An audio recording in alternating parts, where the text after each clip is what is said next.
কেল্লা বাবা, শোনো কেল্লা বাবার ইতিহাস। কেল্লা বাবার নাম শুনলে তুমি মুস্কি মুস্কি হাসো। কেল্লা বাবা, এত বাবা কেন?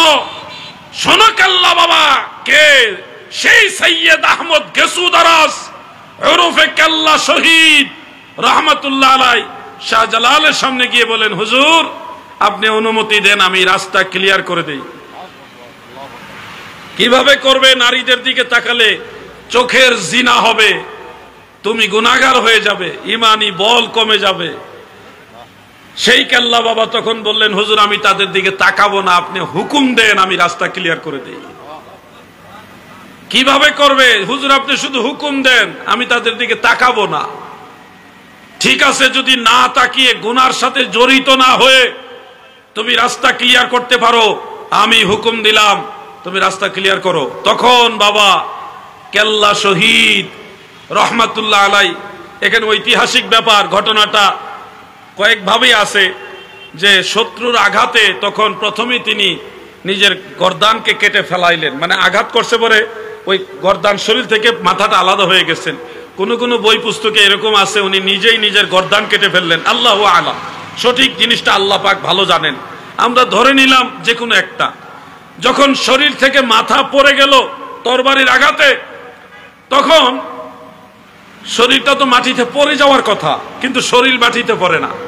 তরবারিও হাতে আছে, ঢালও হাতে আছে। এই ঢাল নিয়ে তরবারি নিয়ে মাথা তো নিচে পড়ে গেছে, শুধু শরীর জেসেম জাসাদ, এই শুধু শরীর ঢাল তলোয়ার নিয়ে সামনে আগাইতেছে, হাঁটতেছে আর আগাইতেছে। যখন মহিলারা দেখলো মাথা নাই গো, এই মাথা ছাড়া এক পুরুষ লোক আসতেছে তরবারি নিয়ে, মহিলারা দিছে দৌড়, ডরে দিছে দৌড়, মহিলা ভাগছে। হিন্দু যারা যোদ্ধা ছিল তারাও এটা কি আইতেছে, এটা তো মাথা নাই, এই মাথা ছাড়া লোক আইতেছে, এই কি জানাইতেছে। ভয়ে অধিকাংশ যোদ্ধা, হিন্দু যারা যোদ্ধা তারাও ভাগছে।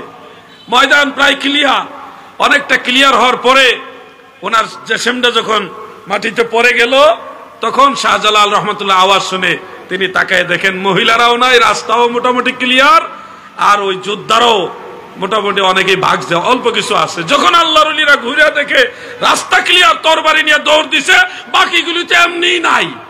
এইভাবে আল্লাহর ওলিরা ইসলাম প্রচার করে গেছে এই ভারতবর্ষে, বাংলাদেশে।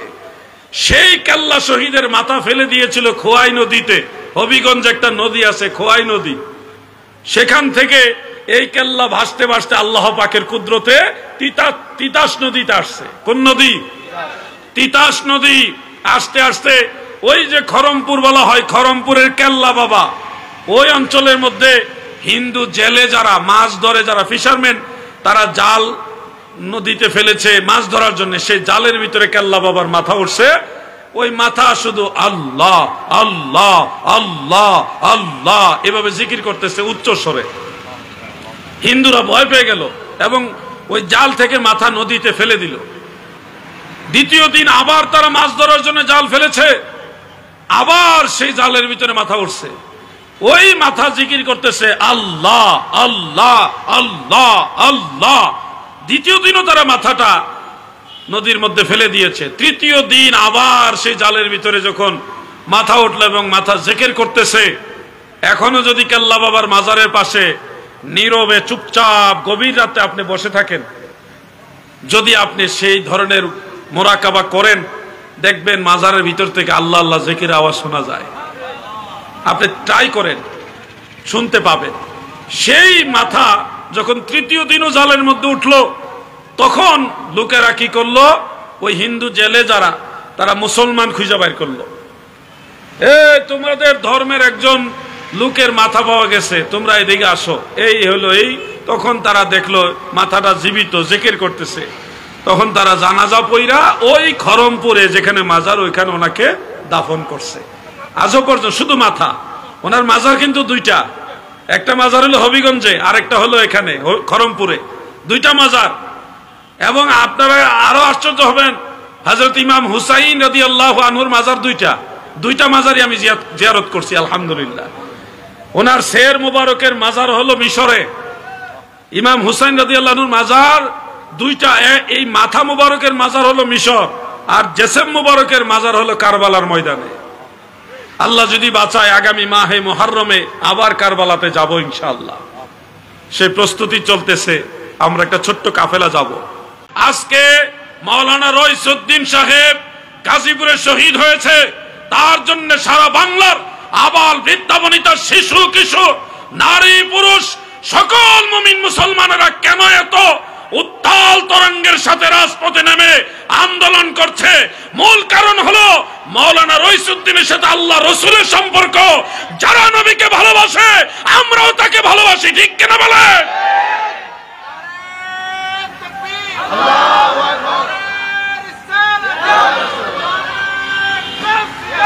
বাতিলরা মনে করেছে রইসউদ্দিনের মতো যারা নবী প্রেমিক তাদেরকে দুনিয়া থেকে বিদায় করে দিতে পারলেই মনে হয় সুন্নিয়তের আলো নিভে যাবে। নুরুল ইসলাম ফারুকীর মতো নবী প্রেমিকদেরকে যদি দুনিয়া থেকে বিদায় করে দেওয়া যায় হয়তো সুন্নিয়ত বন্ধ হয়ে যাবে। কিন্তু না, এক রইসউদ্দিন চলে গেছে, এক ফারুকী চলে গেছে, কিন্তু হাজার লক্ষ কোটি ফারুকী ঘরে ঘরে তৈরি হয়ে গেছে, ঠিক কিনা বলে? এইভাবে কোনো মতবাদকে দমন করা যায় না। মূল বিষয়টা হলো রইসউদ্দিন সাহেবের বিরুদ্ধে তাদের এত বড় ষড়যন্ত্রের মূল কারণটা সোশ্যাল মিডিয়ার বদৌলতে জানতে পারলাম। সেখানে তারাবি নামাজ নিয়ে গন্ডগোল। এক গ্রুপ বের হয়েছে যারা 8 রাকাত তারাবি পড়ে, 20 রাকাত তারাবি পড়ে না। মাওলানা রইসউদ্দিন সাহেব হলো 20 রাকাত তারাবি পড়ছে, পড়া এবং ওলিয়া উলিয়া মানে, সে সুন্নি মতাদর্শী। আপনারা জানেন শানে সাহাবা একটা সংগঠন রয়েছে, সেখান থেকে এই কথাগুলি আমরা পেয়েছি। যারা সরাসরি সুন্নি সংগঠনের সাথে জড়িত না হলেও তারা নিরপেক্ষভাবে একটা প্রতিবেদন প্রকাশ করার চেষ্টা করেছে। সেখান থেকে জানতে পারছি মাওলানা রইসউদ্দিন সেই 26 তারিখের সুন্নি সমাবেশে ফিলিস্তিনের পক্ষে আসার কারণে এরা ক্ষিপ্ত হয়েছে। যারা ফিলিস্তিনের মুসলমানদের পক্ষে ময়দানে নামলে নারাজ হয় এরা নিঃসন্দেহে ইসরায়েলের প্রোডাক্ট, ঠিক কিনা বলে? সবচেয়ে দুঃখ এবং আক্ষেপের বিষয় হলো বাংলাদেশে এত বড় একটা প্রেক্ষাপট চেঞ্জ হয়েছে। 5ই আগস্টে একটা মানুষ মারা গেছে, তাকে মার্ডার করা হয়েছে, প্রকাশ্যে দিবালোকে তাকে হত্যা করা হয়েছে। এই মার্ডারের মামলা প্রশাসন নেয় না। এটা মানুষ মেরে ফেলেছে, সেই মানুষ মারা যাওয়ার পরে পুলিশ প্রশাসন মৃত ব্যক্তির বিরুদ্ধে তদন্ত করতেছে,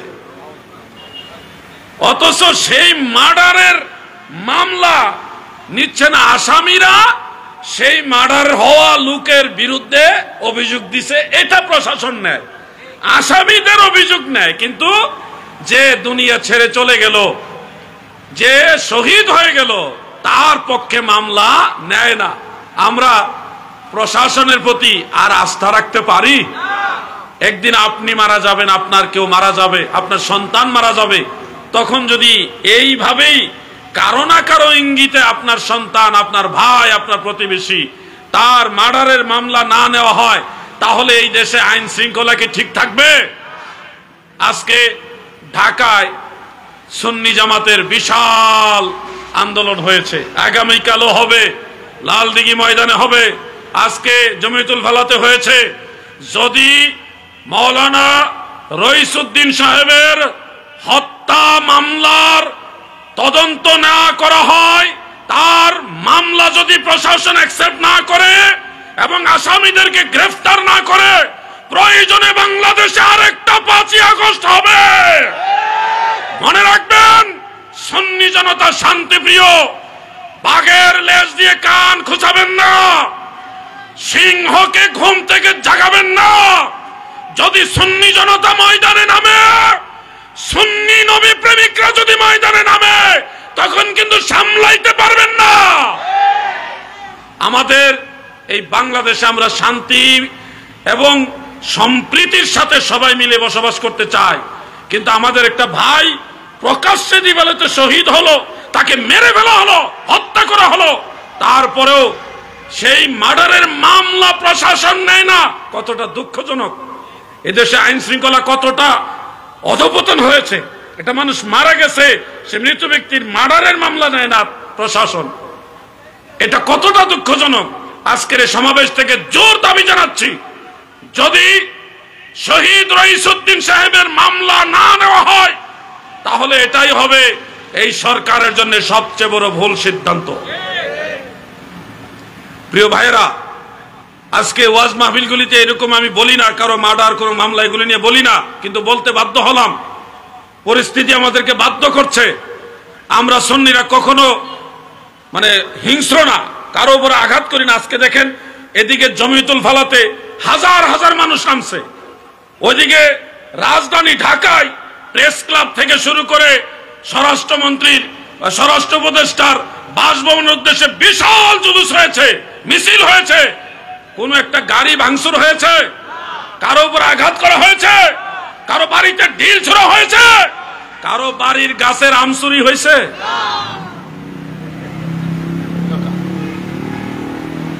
এরা যেখানে যায় ওখানে চুরি করে। ওয়াহাবিরার কথা কই, এই ওয়াহাবিরা যেখানে যায়, গণভবন থেকে শুরু করে রাজপথ, আম গাছ, ধান গাছ, আর কোনো কিছু নিরাপদ না, যেখানে যাবে চুরি করবই। আমাদের সমাবেশে 2-3 জন মুরব্বী বিড়ি খাইছে দেখা সমালোচনা, ওই সুন্নিরা বিড়ি খায়। অথচ এই ওয়াহাবিদের সমাবেশে গিয়ে দেখছি তারা গাঁজা খায়। আমাদের বাংলাদেশের কালচার অনুযায়ী পান, বিড়ি এগুলি গ্রাম অঞ্চল কিংবা সাধারণ মানুষ যারা খেটে খাওয়া মানুষ, তারা অনেক সময় এটা বদ অভ্যাস হিসেবে এটা পান করে থাকে। পান খায় আর বিড়ি, সিগারেট এগুলি পান করে। এগুলি আমরা সবসময় অনুৎসাহিত করি মানুষদেরকে। কিন্তু ওই মুরব্বী 3-4 জন বিড়ি খাইছে দেখা এটা ভিডিও করে খুব ভাইরাল করতেছে, বিড়ি খাইছে রে, বিড়ি খাইছে। তো তোরা যে আম চুরি করছ, তো এই সময় কইলি না রে আম চুরি করতাছি আমরা, দেখো আমরা আম চুরি করতাছি, না কইলি না? এগুলি হলো এক ধরনের লোক থাকে সবসময় পিছে লেগে থাকা। আমরা ওইটা চাই না। আমরা চাই 12 তারিখ যেমনি ভাবে ফিলিস্তিনে মুসলমানদের পক্ষে ইসরায়েলের বিরুদ্ধে সমাবেশ হয়েছে, 26 তারিখেও ফিলিস্তিনের পক্ষে ইসরায়েলের বিরুদ্ধে সমাবেশ হয়েছে। বেশ কম হলো তারা নবীর নামে নারায়ে রিসালাতের স্লোগান দেয় নাই, আমরা নবীর উম্মত, নবীর সেনা, আমরা নারায়ে রিসালাতের স্লোগান দিয়েছি। ঠিক কিনা বলেন?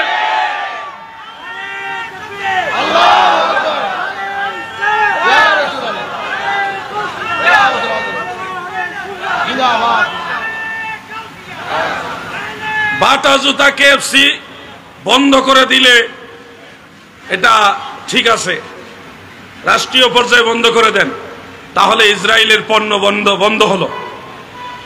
এখন একদিকে আন্দোলন করে ইসরায়েলের 2 গালে জুতা মারো, তালে তালে চশমা লাগাইছে ইসরায়েলের। কি কথা বেঠিক? আবার কয় ইসরায়েলের কালো হাত ভেঙে দাও, গুড়িয়ে দাও, গিয়া গোপনে গোপনে ইসরায়েলের পণ্য খাইতেছে। এইটা কোন জাতের আন্দোলন?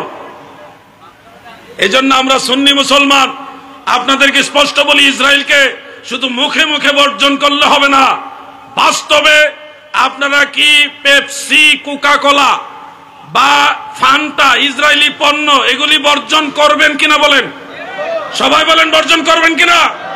ঘরের ভিতরে লাক্স সাবান, ডাব সাবান আছে, সানসিল্ক শ্যাম্পু আছে, আসেনি? ডাব সাবান আছে, ডাব শ্যাম্পুও আছে, হুইল পাউডার, হুইল সাবান আসেনি? এখন ওয়াজ বিরুদ্ধে যাইতেছে মনে হয়।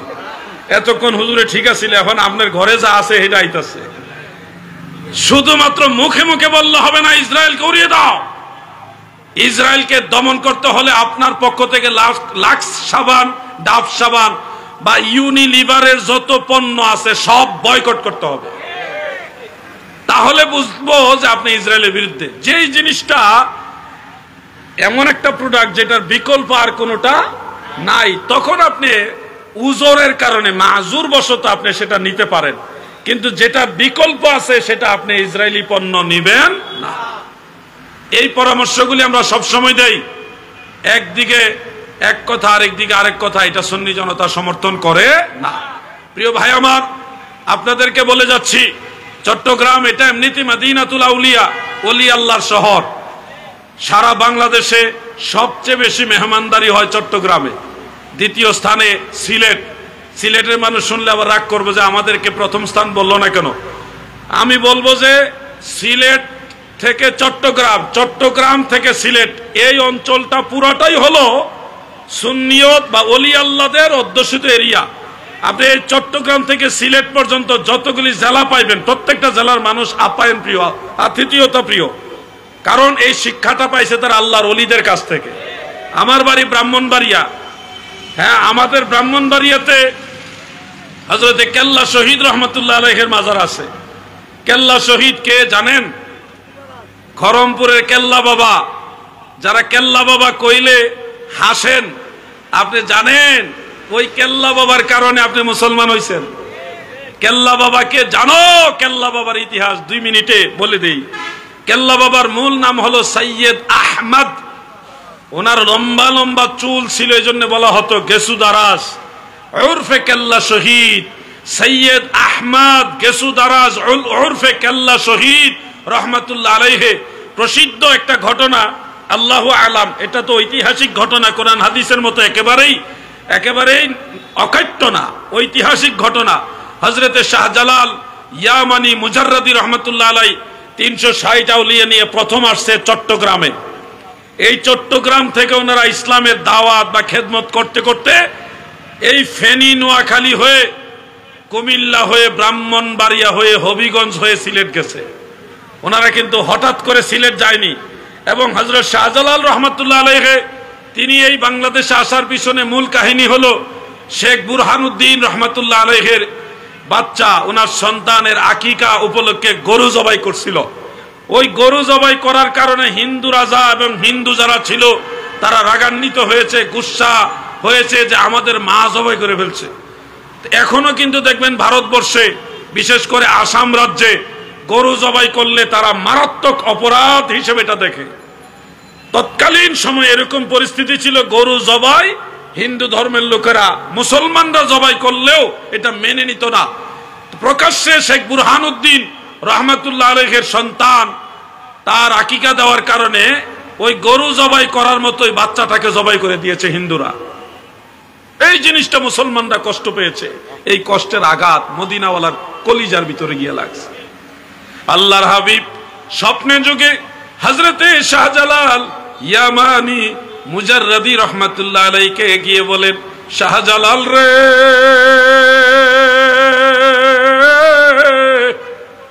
ওই আমাদের শাহজালাল, আমি মদিনার কামলিওয়ালা নবী, তোমাকে আদেশ দিলাম তুমি পূর্ব দিকে যাও, তোমার হাতে কিছু মাটি দিলাম, এই মাটিগুলি নিয়ে রওনা দাও।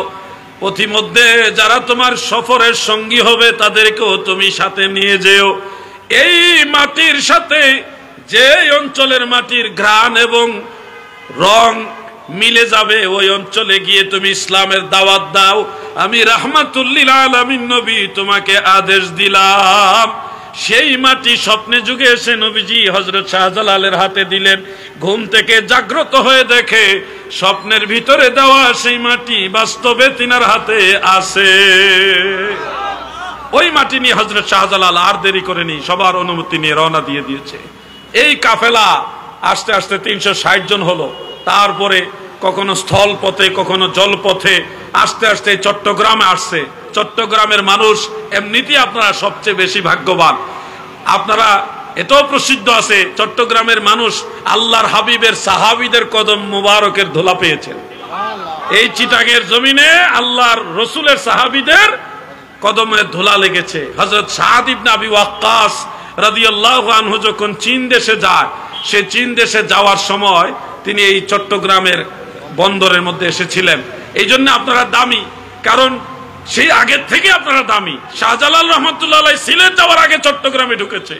এদিক দিকে যাইতে যাইতে যখন হবিগঞ্জ গেল, কোথায়? হবিগঞ্জে গেল। যাওয়ার পরে সেখানে একজন হিন্দু রাজা, তারা পথিমধ্যে বাধা হয়ে দাঁড়ালো, যুদ্ধ, অস্ত্রশস্ত্র নিয়ে দাঁড়িয়ে গেল।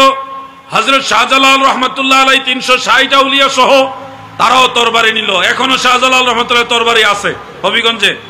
যারা দেখার সৌভাগ্য হয়েছে দেখেছেন, নাইলে অনলাইনে দেখে নিবেন, ইউটিউবে দেখা যায়। সেই তরবারি নিয়ে 360 আউলিয়া দাঁড়িয়ে গেলেন। আল্লাহর ওলিদের কাছে ইসলামের শত্রুরা আর কতক্ষণ টিকবে? কোনো পাওয়ার নাই আল্লাহর ওলিদের ঠেকাইবার। এই জন্য বলছি, শহীদ রইসুদ্দিনের ব্যাপারে যদি আল্লাহর ওলিদের রুহানি সন্তানদের বিরুদ্ধে কেউ দাঁড়ায়, প্রয়োজনে শাহজালালের তরবারি নিয়ে আবার দাঁড়ানো হবে। প্রিয় ভাই বন্ধুরা, 360 আউলিয়ার সাথে যখন তারা যুদ্ধ করে পারে না, কারা? হিন্দুরা। তখন তারা একটা বুদ্ধি করলো যে তাদের মধ্যে ধর্মীয় মনীষী যারা খুব জ্ঞানী, অভিজ্ঞ, বিজ্ঞ, পণ্ডিত, তাদেরকে নিয়ে বসলো যে কি করা যায়। তখন তারা বলল, মুসলমানদের ইমানি শক্তি যদি দুর্বল করতে না পারেন তাহলে কোনোদিনও মুসলমানদের হারাতে পারবেন না। তো কি করা যায়? যে মুসলমানদেরকে ইমানি শক্তি দুর্বল করতে হবে। কিভাবে করা যায়? যে প্রায় উলঙ্গ বা অর্ধউলঙ্গ নারীদেরকে তাদের সামনে নামিয়ে দেন, নারীর লোক দেখান। তখন প্রায় উলঙ্গ বা অর্ধউলঙ্গ নারীদেরকে সামনে নামিয়ে দিল যুদ্ধের ময়দানে আল্লাহর ওলিদের সামনে। নামায় দেওয়ার পরে আল্লাহর ওলিরা সামনের দিকে না তাকাতে পেরে পিছন দিকে চেহারা ঘুরিয়ে ফেললেন। এখন যদি সামনে তাকাতেই না পারে তাহলে যুদ্ধ করবে কিভাবে? সবকিছু কেমন যেন স্তব্ধ হয়ে গেল, যুদ্ধ থেমে গেল। ওই কেল্লা বাবা, শোনো কেল্লা বাবার ইতিহাস। কেল্লা বাবার নাম শুনলে তুমি মুস্কি মুস্কি হাসো। কেল্লা বাবা, এত বাবা কেন? শোনো কেল্লা বাবা কে? সেই সৈয়দ আহমদ গেসুদারাস ওরফে কেল্লা শহীদ রহমতুল্লাহ আলাই শাহজালালের সামনে গিয়ে বলেন, হুজুর আপনি অনুমতি দেন আমি রাস্তা ক্লিয়ার করে দেই। কিভাবে করবে? নারীদের দিকে তাকালে চোখের জিনা হবে, তুমি গুনাহগার হয়ে যাবে, ইমানি বল কমে যাবে। সেই কেল্লা বাবা তখন বললেন, হুজুর আমি তাদের দিকে তাকাবো না, আপনি হুকুম দেন আমি রাস্তা ক্লিয়ার করে দেই। কিভাবে করবে? হুজুর আপনি শুধু হুকুম দেন, আমি তাদের দিকে তাকাবো না। ঠিক আছে, যদি না তাকিয়ে গুনার সাথে জড়িত না হয়ে তুমি রাস্তা ক্লিয়ার করতে পারো, আমি হুকুম দিলাম তুমি রাস্তা ক্লিয়ার করো। তখন বাবা কেল্লা শহীদ রহমাতুল্লাহ আলাই, এখানে ঐতিহাসিক ব্যাপার, ঘটনাটা কয়েকভাবেই আছে যে শত্রুর আঘাতে তখন প্রথমেই তিনি নিজের গর্দানকে কেটে ফেলাইলেন। মানে আঘাত করছে পরে ওই গর্দান শরীর থেকে মাথাটা আলাদা হয়ে গেছেন। কোন কোন বই পুস্তকে এরকম আছে উনি নিজেই নিজের গর্দান কেটে ফেললেন। আল্লাহু আলাম, সঠিক জিনিসটা আল্লাহ পাক ভালো জানেন। আমরা ধরে নিলাম যে কোনো একটা। যখন শরীর থেকে মাথা পড়ে গেল তরবারির আঘাতে, তখন শরীরটা তো মাটিতে পড়ে যাওয়ার কথা, কিন্তু শরীর মাটিতে পড়ে না। তরবারিও হাতে আছে, ঢালও হাতে আছে। এই ঢাল নিয়ে তরবারি নিয়ে মাথা তো নিচে পড়ে গেছে, শুধু শরীর জেসেম জাসাদ, এই শুধু শরীর ঢাল তলোয়ার নিয়ে সামনে আগাইতেছে, হাঁটতেছে আর আগাইতেছে। যখন মহিলারা দেখলো মাথা নাই গো, এই মাথা ছাড়া এক পুরুষ লোক আসতেছে তরবারি নিয়ে, মহিলারা দিছে দৌড়, দৌড়ে দিছে দৌড়, মহিলা ভাগছে। হিন্দু যারা যোদ্ধা ছিল তারাও এটা কি আইতেছে, এটা তো মাথা নাই, এই মাথা ছাড়া লোক আইতেছে, এই কি জানাইতেছে। ভয়ে অধিকাংশ যোদ্ধা, হিন্দু যারা যোদ্ধা তারাও ভাগছে। ময়দান প্রায় ক্লিয়ার, অনেকটা ক্লিয়ার হওয়ার পরে ওনার জেসেমটা যখন মাটিতে পড়ে গেল, তখন শাহজালাল রহমতুল্লাহ আওয়াজ শুনে তিনি তাকায় দেখেন মহিলারাও নাই, রাস্তাও মোটামুটি ক্লিয়ার, আর ওই যোদ্ধারাও মোটামুটি অনেকেই ভাগছে, অল্প কিছু আছে। যখন আল্লাহর ওলিরা ঘুরে দেখে রাস্তা ক্লিয়ার, তরবারি নিয়ে দৌড় দিছে, বাকিগুলিতে এমনি নাই। এইভাবে আল্লাহর ওলিরা ইসলাম প্রচার করে গেছে এই ভারতবর্ষে, বাংলাদেশে। সেই কেল্লা শহীদের মাথা ফেলে দিয়েছিল খোয়াই নদীতে। হবিগঞ্জ একটা নদী আছে, খোয়াই নদী। সেখান থেকে এই কেল্লা ভাসতে ভাসতে আল্লাহ পাকের কুদরতে তিতাস নদীতে আসছে। কোন নদী? তিতাস নদী। আসতে আসতে ওই যে খরমপুর বলা হয়, খরমপুরের কেল্লা বাবা, ওই অঞ্চলের মধ্যে হিন্দু জেলে যারা মাছ ধরে, যারা ফিশারম্যান, তারা জাল নদীতে ফেলেছে মাছ ধরার জন্য। সেই জালের ভিতরে কেল্লা বাবার মাথা উঠছে। ওই মাথা শুধু আল্লাহ আল্লাহ আল্লাহ আল্লাহ এভাবে জিকির করতেছে উচ্চ স্বরে। হিন্দুরা ভয় পেয়ে গেল এবং ওই জাল থেকে মাথা নদীতে ফেলে দিল। দ্বিতীয় দিন আবার তারা মাছ ধরার জন্য জাল ফেলেছে, আবার সেই জালের ভিতরে মাথা উঠছে, ওই মাথা জিকির করতেছে আল্লাহ আল্লাহ আল্লাহ আল্লাহ।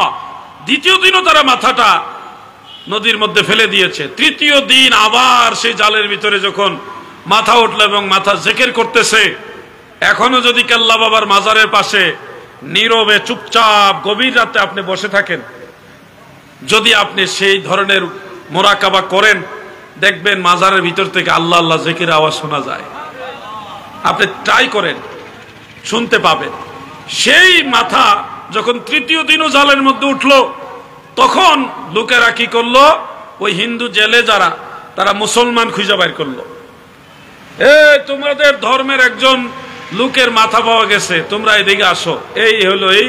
তখন তারা দেখলো মাথাটা জীবিত, জিকির করতেছে। তখন তারা জানাজা পইরা ওই খরমপুরে যেখানে মাজার, ওইখানে ওনাকে দাফন করছে। আজও পর্যন্ত শুধু মাথা, ওনার মাজার কিন্তু দুইটা, একটা মাজার হলো হবিগঞ্জে, আরেকটা হলো এখানে খরমপুরে, দুইটা মাজার। এবং আপনারা আরো আশ্চর্য হবেন, হযরত ইমাম হুসাইন রাদিয়াল্লাহু আনহুর মাজার দুইটা মাজারই আমি জিয়ারত করছি আলহামদুলিল্লাহ। ওনার শের মুবারকের মাজার হলো মিশরে, ইমাম হুসাইন রাদিয়াল্লাহু আনহুর মাজার দুইটা। এই মাথা মুবারকের মাজার হলো মিশর, আর জেসেম মুবারকের মাজার হলো কারবালার ময়দানে। আল্লাহ যদি বাঁচায়, আগামী মাহে মুহররমে আবার কারবালাতে যাব ইনশাআল্লাহ। সেই প্রস্তুতি চলতেছে, আমরা একটা ছোট্ট কাফেলা যাব। প্রিয় ভাই আমার, ওলি আল্লাহ সম্পর্কে নেগেটিভ ধারণা নেবেন না। এই মাজার দেখলে অনেকে অনেক ধরনের কথা বলেন, মাজার কেন, কবর বলি না কেন, মাজার বলি কেন? ভাই আমার, তুমি কবর বুঝো, মাজার বুঝো না। কারণ হলো তুমি এই বিষয়টা নিয়ে স্টাডি করো নাই, তুমি বোঝার চেষ্টা করো নাই। তুমি যদি দেখো ডানে বামে বহু মানুষের মাথায় পাগড়ি থাকে, সেই পাগড়িটা একটা কাপড় দিয়ে তৈরি করা হয়। যখন মানুষ ওই কাপড় মাথার মধ্যে নবীর তরিকা মোতাবেক এইভাবে পেঁচায়া দেয়, তখন ওই কাপড়ের নাম আর কাপড় থাকে না, এটা পাগড়ি হয়ে যায়। পাগড়ি যদিও মূলত কাপড়, কিন্তু এই কাপড় মাথায় নবীর তরিকায় বেঁধে দিলে হয়ে যায় পাগড়ি। ভাইরে, অন্য কাপড় আর পাগড়ির মধ্যে বেশ কম আছে, মর্যাদার বেশ কম। কিসের বেশ কম? মর্যাদার বেশ কম। পৃথিবীর কত পাথর আছে, যেই পাথর দিয়ে কাবা ঘর বানিয়েছে, ওই পাথর আর আমার বাংলাদেশের রেল লাইনের পাথর এক মনে করলে হবে না ভাই। পৃথিবীর কত পাথর আছে, হাজরে আসওয়াদ পাথর, ওটাও একটা পাথর, দুইটা এক মনে করলে হবে না ভাই আমার। একটা পাথরে তুমি চুমা দিলে তোমার কিছুই আসে যাবে না, সুগন্ধ দুর্গন্ধ দুইটাই পাওয়ার সম্ভাবনা রয়েছে, পেশাবের গন্ধ পাওয়ারও সুযোগ আছে রেল লাইনের পাথরে। কিন্তু তুমি যদি হাজরে আসওয়াদ পাথরে চুমা দিতে যাও, তোমার মতো হাজার লক্ষ মানুষ জান প্রাণ দিয়ে চেষ্টা করছে, যদি একবার এই পাথরে চুমা দিতে পারতাম। পাথর তোমার এত দাম কেন গো? তুমি এত দামি হলে কিভাবে গো? পাথর তোমাকে জানিয়ে দিবে, রহমতের নবী আমাকে চুমা দিয়েছে, নবীর কারণে আমি হাজরে আসওয়াদ পাথর এত দামি হয়েছি। ও আমার ভাই, তুমি মাজার দেখলে বেজার হয়ে যাও, তুমি জানো না প্রতিটি মাজার মূলত কবর হলেও মর্যাদায় বেশ কম আছে। সৈয়দ আহমদুল্লাহ সাহেব রহমতুল্লাহ আলাইহি, গৌসে আজম, অনেকেই বলে থাকেন গৌসুল আজম বা গৌসে পাক, যেভাবে আপনারা বলেন। বড় পীর আব্দুল কাদের জিলানী, যিনি গৌসুল আজম, তিনারও কবর কিন্তু মর্যাদায় আপনার আমার কবরের চেয়ে এটা 1000 কোটি গুণ বেশি, বরং অতুলনীয় বলা চলে।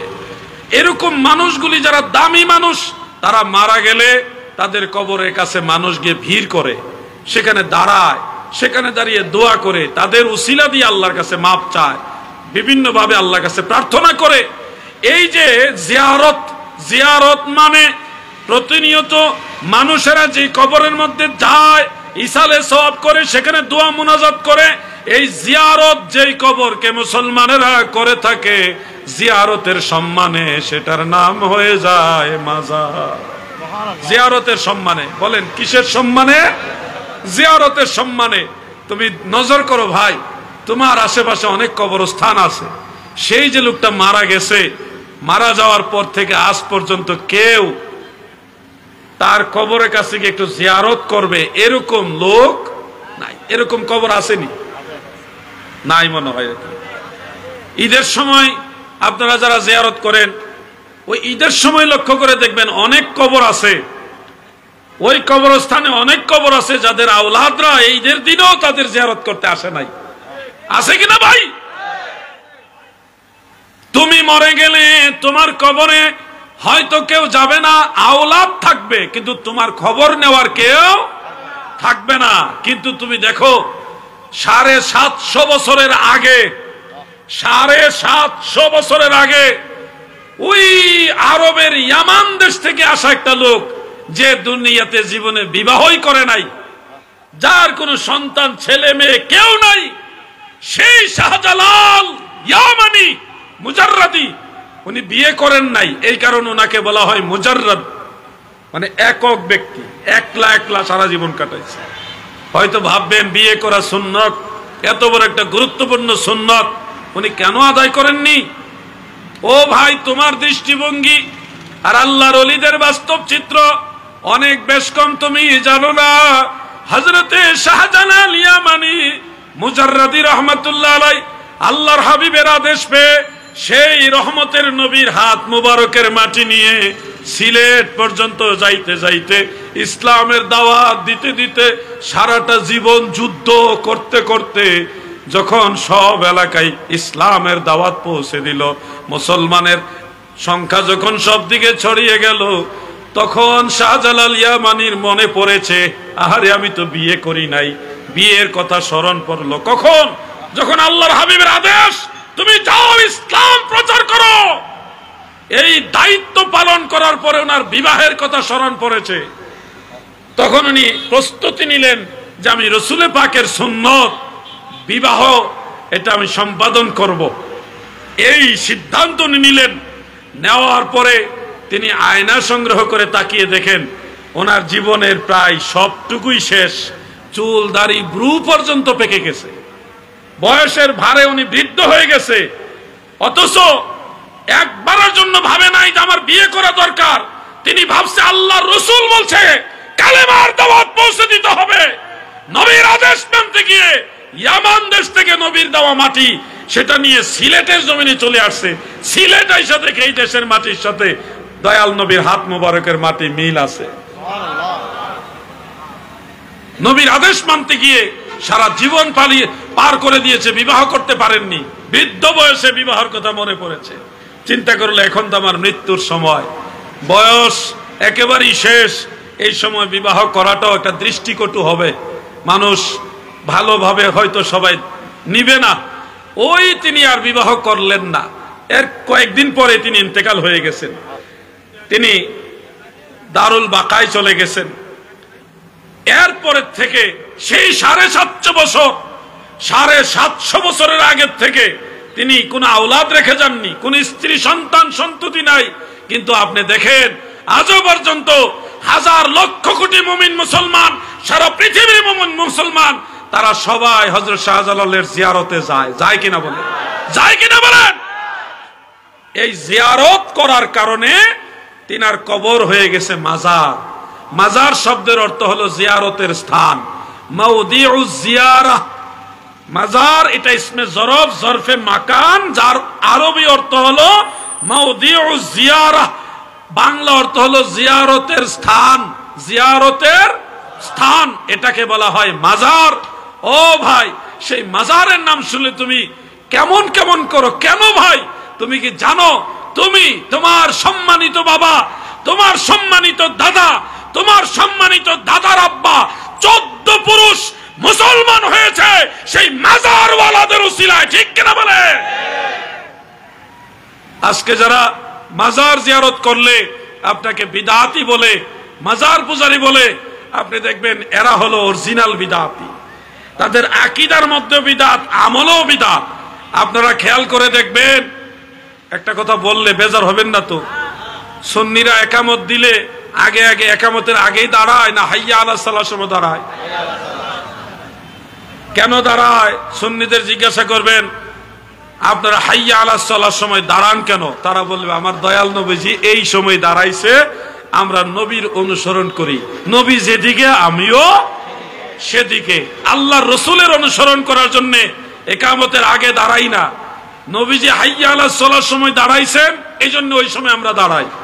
কিন্তু আপনি দেখবেন যারা মাজার বিরোধী, যারা পীর আউলিয়া বিরোধী, তারা একামত দেওয়ার আগেই বলে দাঁড়িয়ে কাতার সোজা করুন, মোবাইল ফোন বন্ধ করুন, বলে কিনা? এটা সরাসরি বিদআত। একামতের আগে দাঁড়ানোর কোন সিস্টেম নাই। সুন্নাহর আমলের বিপরীত আমল।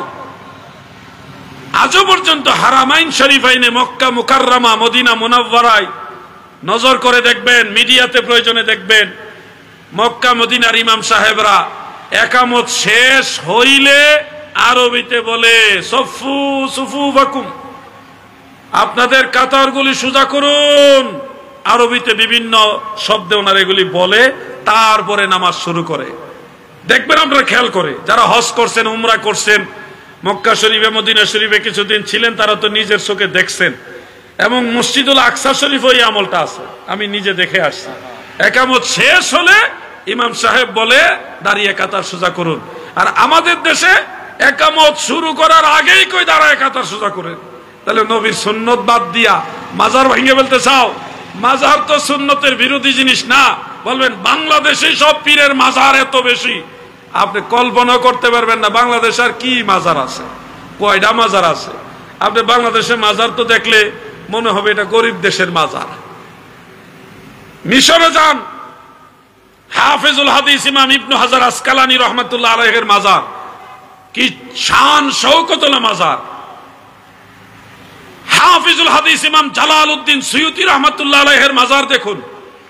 ইমাম বদরুদ্দিন আইনি, ইমাম শিহাবুদ্দিন কাস্তালানির মাজার আছে মিশরে। কত সাহাবীর মাজার আমি জীবনে জিয়ারত করলাম, আলহামদুলিল্লাহ।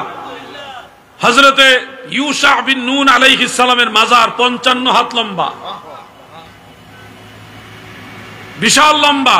ইউশা বিন নুন আলাইহিস সালাম একজন নবী ছিলেন, হযরত মুসা আলাইহিস সালামের খাদেম ছিলেন। উনি এমন পাওয়ারফুল নবী ছিলেন, উনি আসমানের চন্দ্রকে থামায় রাখছে, আসমানের সূর্যকে থামায় রাখছে। সূর্যকে বলছে আমি যার আদেশে গান আসছি তুমি তার আদেশেই অস্তমিত হও, অতএব তুমিও আদেশপ্রাপ্ত, আমিও আদেশপ্রাপ্ত, আমি যতক্ষণ না বলবো ততক্ষণ এখানে থেমে থাকো। সূর্য আল্লাহর নবীর আদেশ পাওয়ার সাথে সাথে থেমে গেছে। ঘটনাটা হলো এরকম, বলতেই হয়, কথাটা এসে গেছে যেহেতু। ইউশা বিন নুন আলাইহিস সালাম বনি ইসরায়েলের একজন নবী ছিলেন। তো উনি আরো অনেক লম্বা কাহিনী, শুরু থেকে বলতে গেলে একটা ব্যাপার আছে, এখানে মুসা আলাইহিস সালামের ব্যাপার আছে, এটা চলে আসবে আবার ফেরাউনের কাছে। মানে ইতিহাসগুলি আমি যদি ইতিহাস ভিত্তিক ওয়াজ করি, অরিজিনাল বানাইন্না ওয়াজ না। আমাদের দেশে বানাইন্না ওয়াজের চাহিদা বেশি, এমন মজা লাগাইয়া কইব মিছা কথা। এই মিছা কথা না, সত্য সত্য যেটা কিতাবে আছে ওইটাই।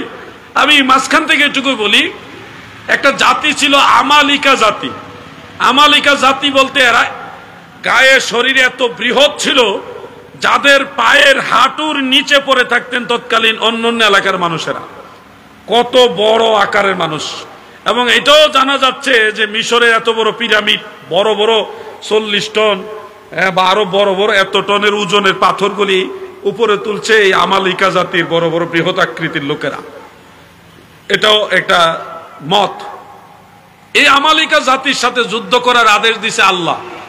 মুসা আলাইহিস সালামকে আল্লাহ প্রথম আদেশ দিছিলেন, কিন্তু মুসা আলাইহিস সালাম রাজি হয়েছে এবং প্রস্তুতি নিছে। কিন্তু বনি ইসরায়েলের কয় আগে যাচাই করে লই, আমাদের গোয়েন্দা পাঠান, যাদের সাথে যুদ্ধ করতে হবে তাদের কাছে গোয়েন্দা পাঠান। এবং যুদ্ধ করার আগে গোয়েন্দা গিয়ে দেখে এরা এত বড় সাইজের যে এদের সাথে যুদ্ধ করবো কেমনে, তরবারি বরাবর হইলে না বাড়ি দিত। তাদের হাঁটুর নিচে পড়ে থাকে, এত ছোট সাইজের হলো বনি ইসরাইল। আর এরা হইলো অত বড় যাদের বুক বরাবর হাঁটু বরাবর তারা হয় না, তরবারি বাড়ি দিব কমনে। এই দৃশ্য দেখা বনি ইসরাইলের জাতি মুসা আলাইহিস সালামের কাছে এসে কয় আমরা যুদ্ধে নাই। কেন? যে আপনি জানেন আপনার আল্লাহ কাদের সাথে যুদ্ধ করতে কইছে, এই ঘটনা, এরা এত বড়। মুসা আলাইহিস সালামকে আল্লাহ যেহেতু বলছে অবশ্যই তিনি সাহায্য করবে, তোমরা সবাই আমার সাথে চলো। বনি ইসরাইল কয় তুমি আর তোমার আল্লাহ গিয়া যুদ্ধ কইরা এলাকা ক্লিয়ার করে দাও, এরপরে আমরা গিয়ে বসবাস করব। নাউজুবিল্লাহ কর। এখন যায় না কয় তুমি আমাদেরকে, মুসা আলাইহিস সালামকে বলতেছে যে আপনি আমাদেরকে এত প্রেসার দিতেছেন, আপনার আল্লাহ আমাদেরকে সেই রেড সি পার করে আনছে না, এত বড় সাগর নদী পার করে আনছে পানি ভাগ করে দিয়া, উনি তো ইচ্ছা করলে এই জাতিরে ধ্বংস করে দিয়ে আমাদের জন্য এই জায়গাটা ক্লিয়ার করে দিতে পারে।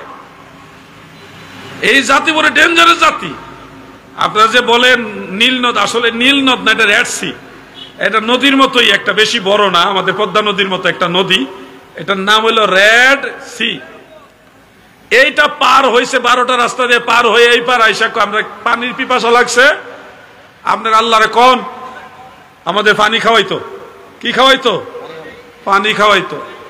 এখন রেড সি বা সাগরের পানি তো লবণাক্ত, এটা পান করা যায় না। এখন আল্লাহ পার করছে, পানি খাওয়াইতেই। আল্লাহ কয় মুসা তোমার হাতের লাঠি দিয়ে এইভাবে আঘাত করো।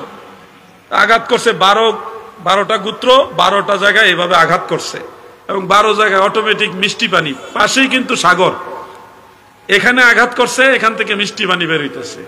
আলহামদুলিল্লাহ আমি সেই কুয়াগুলি দেখে আসছি, এখনো সেই কুয়ার চিহ্ন আছে, এবং বুদ বুদ বুদ বুদ করে একটু পানি এখনো কোনো কুয়া থেকে উঠতেছে। আলহামদুলিল্লাহ বলে। এই পানি খাওয়ার পরে কিছু দূর সামনে গিয়ে আমরা খিদা লাগছে, আমরা এখন খাবো কি? আপনার আল্লাহর কথায়, আপনার কথাই তো আসলাম, এখন খাবো কি? ওই আল্লাহ তাআলা মান্না ওয়া সালওয়া দিলেন, জান্নাতি খাবার বা আসমানি খাবার দেওয়ার পরে এখন কিছুদিন খায়া কয় আমরা এক জাতের খাওয়ান ভালো লাগে না, নতুন খাবার দিই তখন যেগুলির মধ্যে একটু জাল টক আছে, জমিনের জাল টক পেঁয়াজ রসুনওয়ালা খাবার। তো আল্লাহ তাআলা কয় যেহেতু তারা জাল টক খাইতে যায় জমিনের খাবার, তাহলে জমিন আমি এটা উর্বর করে দিলাম, তাদেরকে বলো চাষবাস করে খাইতে। এই চাষবাস করে খাওয়া শুরু হইল। এখন যে খাওয়া শুরু করছে, এখন হাঁটতেছে যাইতেছে, কিন্তু যেদিকে যায় রাস্তা নাই, গিয়ে দেখে বিশাল বড় পাহাড়, হাটে আর সামনে যার সরকারি খাওয়ান খাইতেছে আর কি, মানে আল্লাহর দেওয়া খাওয়ান খাইতেছে আর হাঁটতেছে, কিন্তু ওই এরিয়া থেকে আর বের হইতে পারতেছে না। এরিয়াটা এমন বড়, যেদিকে যায় সারা রাত হাঁটার পরে দেখে যেখান থেকে গেছে ওখানে আবার ঘুরে আইছে। এইভাবে ঘুরতেছে, কারণ কি ওই যে আল্লাহ তাআলা বলছে যুদ্ধ করো, তারা বলছে তুমি আর তোমার আল্লাহ গিয়ে যুদ্ধ করে আমরা দেখি, রাস্তা জায়গা ক্লিয়ার হইলে আমরা গিয়ে বসবাস করব। এই কারণে আল্লাহ বেজার হয়ে তাদেরকে দুনিয়াতে জেল দিছে। কি দিছে? জেল। ওই জেলের ভিতরে পানিও খাওয়াইতেছে, খাবারও খাওয়াইতেছে। এই পৃথিবীতে জেলে গেলেও যে খাওয়ান দেওয়ান লাগবো, এই সিস্টেম কিন্তু শিখাইছে মুসা নবী। জেলে গেলে যে খাওয়ান দেওয়ান লাগে, পানিও খাওয়ান লাগে, এই সিস্টেম হয়েছে মুসা আলাইহিস সালামের জামানা থেকে। এর আগে এটা সিস্টেম আসিল না, জেলই এর মরে যাজ্ঞা, খাওয়ান টাউন নাই। কিন্তু মুসা আলাইহিস সালামের যুগে এসা খাওয়ান জারি হয়েছে জেলখানার ভিতরে। 40 বছর তারা এই জেলের মধ্যে বন্দী ছিল। এর মধ্যে মুসা আলাইহিস সালাম ইন্তেকাল হয়ে গেছেন। এরপরে দায়িত্ব পাইলেন হযরত ইউশা বিন নুন। তিনি বললেন নতুন প্রজন্ম আসছে, পুরান প্রজন্ম যারা আল্লাহর হুকুম ডাইরেক্ট অমান্য করছে তারা সব মরে গেছে, মরে তাদের ছেলে নাতিরা, মানে নতুন একটা প্রজন্ম আসছে। ইউশা বিন নুন বললেন দেখো, আল্লাহর আদেশ অমান্য করার কারণে আমাদের বাপ চাচা তারা সবাই তো ওই অমান্য অবস্থায় মারা গেল। তোমরাও যদি আল্লাহর আদেশ অমান্য করো, কিয়ামতের আগ পর্যন্ত সবাই তোমাদের বংশধর সহকারে এখানে জেল খেটে মরতে হবে। বরং তোমরা ইয়াং জেনারেশন, তরুণ প্রজন্ম আল্লাহর আদেশ মানো। আমি আল্লাহর নবী ইউশা বিন নুন তোমাদেরকে আহ্বান করছি, আমাকে অনুসরণ করো, যুদ্ধ করব। যুবকরা শুধু প্রশ্ন করছে, হুজুর ওগো আল্লাহর নবী ইউশা এত বিশাল আকৃতির মানুষ, আমরা তো তাদের হাঁটু পর্যন্ত হই না শরীরের গঠনে, আমরা তাদের সাথে কিভাবে যুদ্ধ করব? তাদের তরবারি ঠেকানোর শারীরিক সক্ষমতা আমাদের নাই। তখন ইউশা বিন নুন আল্লাহ তাআলাকে জিজ্ঞাসা করছে, নবীরা সরাসরি আল্লাহর সাথে কথা বলতে পারতেন ডাইরেক্ট, জিবরিল আলাইহিস সালামের মাধ্যমে, অনেক সময় জিবরিল ছাড়াও পর্দার অন্তরাল থেকে আল্লাহ তাআলা কথা বলতেন। হে আল্লাহ, এত বড় বৃহৎ মানুষের সাথে আমরা বনি ইসরায়েলের লোকেরা ছোট ছোট মানুষ, ছোট ছোট বলতে আমরার মতো এত ছোট না, তারার বড়টা ওই ছোট, বুঝছেন নি বিষয়টা? বনি ইসরায়েলের জাতি ওই সময় যেরকম ছিল, ধরেন বুঝানো বলছে আমাদের ডাবল উঁচা, ওইটাই ধরেন ছোট। কার কাছে ছোট? আমালিকা জাতির কাছে ছোট। তাইলে আমরা কি? আমরা ছোটর ছোট। এই আদেশ যখন আল্লাহ তাআলা জিজ্ঞাসা করলেন যে আল্লাহ আমরা কিভাবে যুদ্ধ করব, আল্লাহ তাআলা বললেন তোমাদের দায়িত্ব হলো তাদের কাছে গিয়ে তরবারি দিয়ে তাদের পায়ের এই জায়গায় আঘাত করা, সম্ভব হলে তাদের ঘাড়ে আঘাত করা। ঘাড় মানে তারা যদি পড়ে যায় তাদের ঘাড়ে আঘাত করবে তরবারি দিয়ে, বাকিটা আমার কাজ। এই আদেশ দেওয়ার পরে এখন আমালিকা জাতির সাথে ইউশা বিন নুন আলাইহিস সালাম এবং সব বনি ইসরায়েলের মুমিন মুসলমানেরা যুদ্ধে রওনা দিলেন। যুদ্ধ চলতেছে, তারা আল্লাহ তাআলার নির্দেশনা মোতাবেক পায়ের নিচে আঘাত করতেছে। আঘাত করার সাথে সাথে তারা আল্লাহর দেওয়া অলৌকিক শক্তি, আল্লাহর কুদরতি পাওয়ারে পায়ে আঘাত করলে পড়ে যায়, পড়ে গেলেই ঘাড়ে আঘাত করে, ঘাড়ে আঘাত করলেই জাহান্নামে। মানে এইভাবে চলতেছে। কিন্তু এরা সংখ্যায় এত বেশি যে যুদ্ধ, ওই দেশের নিয়ম হলো শনিবারে যুদ্ধ করা নিষেধ। শনিবারে যুদ্ধ করা কি নিষেধ। এখন যুদ্ধ চলতেছে শুক্রবারে। সূর্য শুক্রবারে মানে জুমার দিনে সূর্য যদি অস্ত চলে যায় সাথে সাথে শনিবার চলে আসবে, আর শনিবার আসলেই যুদ্ধ বন্ধ করতে হবে, এটা বিধান। কিন্তু আইন যদিও মুসলমানেরা মানবে, কিন্তু আমালিকা জাতি তো আর শুক্রবার শনিবার বুঝবো না। এরা তো যুদ্ধ করলে মুসলমানরা যখন শনিবার উপলক্ষে যুদ্ধ বিরতি দিবে, বন্ধ করবে, কিন্তু আমালিকা তো থামবে না। এরা তো শনিবার পাইয়া মুসলমানরা যুদ্ধ করবে না এই সুযোগ নিয়ে পাল্টা আক্রমণ করে মুসলমানদের শেষ করে দিবে। এই যখন বিকাল বেলা চলে আসতো, শুক্রবার বিকাল, কিছুক্ষণ পরেই সূর্য অস্ত চলে যাবে। ঠিক এই সময় ইউশা বিন নুন সূর্যের দিকে তাকিয়ে বলে, হে সূর্য, তুমি যার আদেশে আদিষ্ট, আমি তার আদেশে এখানে এসেছি, অতএব তুমি থামো যতক্ষণ না আমরা বিজয় না লাভ করব। এই কথা বলার পরে সূর্য থেমে গেল। হযরত ইউশা বিন নুন আলাইহিস সালাম সহ বনি ইসরাইলের মুমিন মুসলমান তারা যুদ্ধ করে আমালিকা জাতিকে টোটাল ধ্বংস করে যখন পতাকা উড়াইল এবং বলল তুমি এখন অস্তমিত হও, তখন সূর্য অস্ত গেছে। সুবহানাল্লাহ। সেই ইউশা বিন নুন আলাইহিস সালামের কথা তরুণ প্রজন্ম শুনেছিল এবং তারা বিজয় লাভ করেছে। আমি এই ঘটনা দিয়ে আমাদের তরুণ প্রজন্মকে একটা বিষয়ে আহ্বান করতে চাই। যুদ্ধ কখনো গায়ের জোরে হয় না, যুদ্ধের বিজয় কখনো গায়ের জোরে অস্ত্রের জোরে হয় না। যুদ্ধের বিজয় আসে আল্লাহর সাহায্যে, আল্লাহর দয়ায়, ঈমানি জজবায়। এই কথা আপনাদের স্মরণ করিয়ে বলবো, যদি সুন্নিয়তের কোন স্বার্থে মদিনা ওয়ালার মহব্বতে ইমাম হুসাইনের সৈনিকদেরকে ময়দানের ডাক দেওয়া হয়, তাহলে নবীর সৈনিকেরা, হুসাইনি ফোর্স যারা আছেন, তারা ময়দানে ঝাঁপিয়ে পড়তে প্রস্তুত আছেন কিনা? নারে তাকবীর, নারে রিসালাত, নারে গাউসিয়া, আহলে সুন্নাত ওয়াল জামাত। এই স্লোগানটা বেশি দিবেন, আমাদের পরিচয়ের স্লোগান এটা। নারে রিসালাতের পরই হবে আহলে সুন্নাত ওয়াল জামাত, এরপরে নারায়ে গাউসিয়া।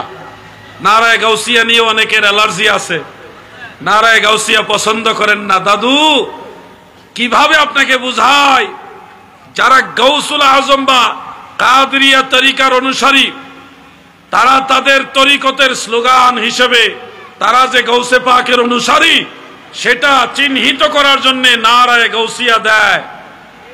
এই ধরনের স্লোগান ইসলামী শরীয়তে কোনো অসুবিধা নেই। আপনি বাংলাদেশ জিন্দাবাদ স্লোগান দেন না, কি দেন না? জয় বাংলা দেন আর বাংলাদেশ জিন্দাবাদ দেন, দুইটা তো দেশের লাইগাই দেন। আমরা রে বানাইছে আওয়ামী লীগ, আমরা ফ্যাসিস্টের দূষণ। আমরা তো বিগত প্রধানমন্ত্রীকে আম্মা বলি নাই। কোন সুন্নি মুসলমান আম্মা ডাকছেন? কিন্তু ওয়াহাবির আম্মা ডাকছে, কইছে জাতির আম্মা। যারা আম্মা ডাকছে হেরা আমরা বলে ফেসিস্টের দোষর। চিন্তা করছেন? সুরের মায়ের বড় গলা। আমরা যখন কাউকে ভালোবাসি এটা আল্লাহ, আল্লাহর রসুল এবং ওলি আল্লাহর মহব্বতে ভালোবাসি। যদি সুন্নিদের উপরে কেউ কোনো ধরনের অত্যাচারের স্টিম রুলার চালায় আর মনে করে সুন্নিয়তকে বাংলাদেশ থেকে বিলীন করে দিবে, তাহলে ভুল হবে। সুন্নিরা ময়দানে নামলে আরেকটা 5 আগস্ট ঘটিয়ে নবীর সৈনিকদেরকে পুনরায় বাংলাদেশে জাগ্রত করবে ইনশাআল্লাহ। কোন ষড়যন্ত্রকে মেনে নেওয়া হবে না। সুন্নিরা কখনো রাজনীতি নিয়ে বাড়াবাড়ি করে না। বহু সরকার আসবে যাবে, কিন্তু সুন্নিয়ত সব সময় থাকবে। আমরা রাজনীতি নিয়ে আলোচনা পছন্দ করি না, সাধারণত করি না। যারা রাজনৈতিক সংগঠন করেন আমাদের কাজ হলো ওইখানে রাজনৈতিক আলোচনা করা, কিন্তু আমাদেরকে যারা জোর করে ফ্যাসিস্ট বানাইতে চায় তাদেরকে মনে করাইয়া দিতে চাই জাতির আম্মা আপনারাই বানাইছেন। পা চাটছেন, পা এত চাটাচাটি করছেন যেটা কল্পনার বাইরে। ইতিহাসের সাক্ষী আপনারা। সবগুলি ভিডিও আছে, সবগুলি ভিডিও প্রতিটা যুবকের হাতে আছে, আছে না নাই? আমার বিরুদ্ধে লাগছে, আমি বঙ্গবন্ধুরে কইছি উনি ইরাকের একজন আল্লাহর ওলির বংশধর। এটাকে আমি একলা কইছি? এই দেশে তো আরো চরমুনার ফিসা বই কথা কইছি, আরো বহু বই পুস্তকে কথাটা আছে, এবং মিথ্যা কোনো কথা বলি নাই। এই দেশের জন্য শহীদ জিয়াউর রহমান সাহেবের অবদান আছে না নাই? বঙ্গবন্ধুর অবদান আছে। যারা এই দেশের জন্য খাটছে তাদেরকে আমরা ভালোবাসি, দেশের জন্য ভালোবাসি। এটা রাজনৈতিক কোনো বিষয় না, এটা দেশের প্রেমের বিষয়। কথা ঠিক কিনা বলেন? এজন্য বলছি, পায়ে পাড়া দিয়ে কেউ ঝগড়া করতে আসবেন না। আমরা ওলি আল্লাহদের পক্ষের লোক, যারা আল্লাহর ওলিদের ভালোবাসে তাদেরকে ভালোবাসি। আর যারা ওলি আল্লাহর বিরুদ্ধে তরবারি উঠায় আমরা তাদের বিরুদ্ধে তরবারি তুলতেও। এই দিন দিন না, আরো দিন আছে। এই দিনে টেনে নিবে সেই দিনের কাছে। যাই হোক, কথাগুলি ইঙ্গিত নিয়ে আপনাদের বললাম। যুবক ভাইরা ঐক্যবদ্ধ থাকবেন। কোন রাজনৈতিক বিষয় নিয়ে আমরা কথা বলি না, শুধু এটুকু বলবো সুন্নিয়তের উপর অ্যাটাক করবেন না। আজকে রাজধানীতে আমাদের একজন সুন্নি ভাইকে প্রশাসনের কয়েকজন লোক খুব বেশি প্রহার করেছে, আহত করে ফেলেছে। এই দেশে প্রশাসনকে যদি কোনো গোত্র ভালোবাসে তারা সুন্নি। পুলিশ প্রশাসন সহ অন্যান্য প্রশাসনকে সবচেয়ে বেশি মূল্যায়ন করে যারা, তারা সুন্নি। সুন্নিরাই সবচেয়ে বেশি মূল্যায়ন করে। অতএব প্রশাসনের ভাইরা যেন এটা ভুলে যাবেন না। আপনারা যদি সবার অভিশাপ নেন তাহলে কেমনে হবে? সবার অভিশাপ নিয়েন না। আমরা আপনাদের ভালোবাসি, এবং আমাদের ভালোবাসাটা কোনো স্বার্থের কারণে না, দেশের কারণে আপনাদের ভালোবাসি। এই জন্য আমাদের কর্মীদের উপর আঘাত করবেন না। সুন্নিরা যদি দেখছেন, এনায়েতুল্লাহ আব্বাসী সাহেবকে আমি একটা ধন্যবাদ জানাই। মুফতি ডক্টর এনায়েতুল্লাহ আব্বাসী সাহেবকে ধন্যবাদ জানাই। তিনি আমাদের 26 তারিখের প্রোগ্রামে অ্যাটেন্ড করেছেন, অংশগ্রহণ করে এক জ্বালাময়ী বক্তব্য দিয়েছেন। তিনি শুধু এটুকু বলেছেন, যদি বাধাগ্রস্ত না করা হতো, বারবার সুন্নিদেরকে বাধা না দেওয়া হতো, তাহলে এরকম 10টা সোহরাওয়ার্দী উদ্যানেও সুন্নিদের জায়গা হতো না। ঠিক কিনা বলে? বাস্তবে যখন বাধা দেওয়া হয় তখন আমাদের সুন্নিদের 4 ভাগের 3 ভাগ লোক ঢাকামুখী হয় না। নারায়ণগঞ্জ থেকে প্রায় 300 বাস যাওয়ার কথা, সবগুলি ক্যান্সেল করা হয়েছে। যখন প্রোগ্রামটা স্থগিত করা হয়েছে তখন সারা বাংলাদেশে অসংখ্য বাস স্থগিত করা হয়েছে। তো এইটুকু আমি বলবো, আব্বাসী সাহেব যথার্থই বলেছেন, সুন্দর বলেছেন। তবে আব্বাসী সাহেবকে বলবো, সত্যিকার অর্থে আপনাকে যারা ভালোবাসে তারা সুন্নি মুসলমান। আপনি দুনিয়াতে যেদিন থাকবেন না, দেখবেন আপনার কবরের কাছে গিয়ে 2 হাত তুলে দোয়া যারা করবে তারা সুন্নি মুসলমান। আপনার জন্য এখনো যারা সবচেয়ে বেশি দোয়া করে তারা সুন্নি মুসলমান। আপনি যাদেরকে খালতো ভাই, চাচতো ভাই মনে করতেছেন, এরা কিন্তু আসলে আপনার আপন না। এটা সময় থাকতে যদি না বুঝেন, সময় হারাই হলে আপনি বুঝবেন। যে যেখানের জিনিস তাকে ওইখানেই মানায়। আব্বাসী সাহেবকে আমরা চাই। আমাদের মধ্যে আমলি কোনো বিষয় নিয়ে মতদ্বন্দ্ব থাকতে পারে, এটা আমরা ভাই ভাই আলোচনা করে সমাধান করব। কিন্তু সব সুন্নি আকাবির আলেম উলামা সুন্নি নবী প্রেমিকরা যদি একসাথে হয়ে যায়, কোন বাতিলের ক্ষমতা নাই সুন্নিয়তের বিরুদ্ধে আঙ্গুল তোলার। কথা ঠিক কিনা? এজন্য সকল সুন্নি পীর মাশায়েখ উলামায়ে কেরামকে উদাত্ত আহ্বান জানাচ্ছি। চট্টগ্রামের সাইফুদ্দিন মাইজভান্ডারী সাহেব উনি যান নাই, আমাদের 17 জনকে নিষেধ করা হয়েছে যাওয়ার জন্য। নিষেধ করার পিছনে শুধু প্রশাসনই দায়ী নয়, আমাদের মাঝেও কিছু সমস্যা আছে। যারা চায় না ওনারা আসুক, এগুলিও ভিতরের বিষয়, আমি বেশি বলবো না। প্রশাসন বলেছিল 9 জনের মতো, যে এই 9 জন না আসলে হবে, ওনারা কইছে আরো বাড়ায় দিলাম। এই জিনিসগুলো আস্তে আস্তে ঠিক হয়ে যাবে, এগুলো আমাদের ঘরের বিষয়। কেন বললাম এই কথাটা? আমাদেরকে অনেকে প্রশ্ন করেছেন, আপনি বা আপনারা গেলেন না কেন? আমরা চাইছি 26 তারিখে সমাবেশটা হোক, আমার কারণে যেন এই সমাবেশ বাধাগ্রস্ত না হয়। অতএব সমাবেশের জন্য সব জায়গা থেকে ফোন করে করে বলছে আপনারা দলে বলে যান, লোকজন নিয়ে যান। আমরা কিন্তু ভিতরে ভিতরে কাজ করছি, কিন্তু যাইতে পারলে আরো ভালো লাগতো। মনে কিন্তু কান্দে, কিন্তু ভিতরে বাহিরে সব জায়গায় সমস্যা। এগুলো আস্তে আস্তে সমাধান হবে। বাহিরের সমস্যার চেয়ে ভিতরের সমস্যাটা মারাত্মক। কিছু ভাইয়েরা ভাইরাল হওয়ার জন্য, নিজেদের নেতৃত্ব প্রকাশ করার জন্য বাপ দাদারে পর্যন্ত ফ্যাসিস্ট বানাই দিছে। কি আজীব! যা বুঝার বুঝে নেন। শুধু বলবো এই ভিতরগত সমস্যাগুলি আমরা সমাধান করব এবং হচ্ছে, এগুলি সমাধান হয়ে যাবে, কিন্তু আপনার ঐক্যবদ্ধ থাকতে হবে। ডাক যেই আপনাদেরকে ডাক দোক, স্বার্থ যদি সুন্নিয়তের হয় আপনারা নেমে যাবেন। এই হলো আমার সর্বশেষ কথা।